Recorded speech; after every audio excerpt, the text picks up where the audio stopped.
Hello students, welcome you all to adventures learning. आज का हमारा क्वेश्चन रिप्रोडक्शन चैप्टर से रिलेटेड है और उस चैप्टर से क्वेश्चन ये है कि what are the various ways to avoid pregnancy. कौन कौन से वेरियस वेज हो सकते हैं, तरीके हो सकते हैं जिससे फीमेल प्रेगनेंसी को अवॉइड किया जा सके।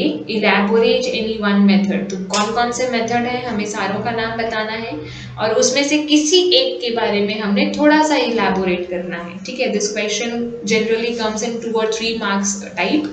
तो कौन कौन से वेज हैं? पहला है फिजिकल बैरियर, दूसरा है कॉपर टी, तीसरा है हार्मोन पिल्स और चौथा है surgical procedure.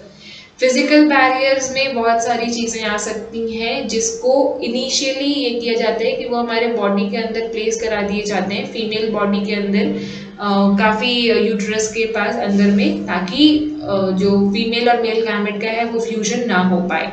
Copper is almost something same. Hormone pills, these are the medicines which can be taken for avoiding pregnancy. And the next is surgical procedure, जो कि mail और female दोनों में होते हैं और it depends upon the couple कि वो कौन करवाना चाहता है, the female और the male. So हमने इसमें से एक हार्मोन पिल्स के बारे में यहाँ पे इलैबोरेट किया है एज आर क्वेश्चन डिमांडेड। हमने एक के बारे में यहाँ पे थोड़ा सा इलैबोरेट किया है and that is hormone pills. Many hormone pills are available in the market. Market में बहुत सारी अवेलेबल ऑप्शंस हैं। These pills stop ovulation and thus prevent conception. ये जो पिल्स हैं इनको अगर if you have the chances और if the person have the chances of getting pregnancy and it he और she doesn't want to get pregnant, then the pills can help these people. ये ovulation को control कर देता है। Ovulation को control कर देना मतलब मेल और फीमेल गैमेट का अगर बाई चांस फ्यूजन हो भी गया है तो उसे क्रिएट आगे बढ़ने से रोक दिया जाता है और उसके बाद कॉन्ट्रासेप्शन हो जाती है, thus prevent contraception.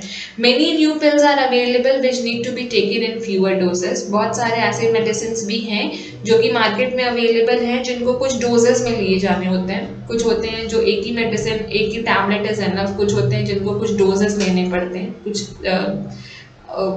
Quantity of medicine लेनी पड़ती है, 2 3 4 5। दीज आर मोर कन्वीनियंट क्योंकि इसमें आपको किसी भी आउटर पर्सन की ज़रूरत नहीं है। You just consult a doctor and he और she will prescribe you some medicine. तो इसमें आपको किसी और की ज़रूरत नहीं है। ये ज़्यादा कन्वीनियंट है and have the least side effects. They have the least side effects on your body. Thank you.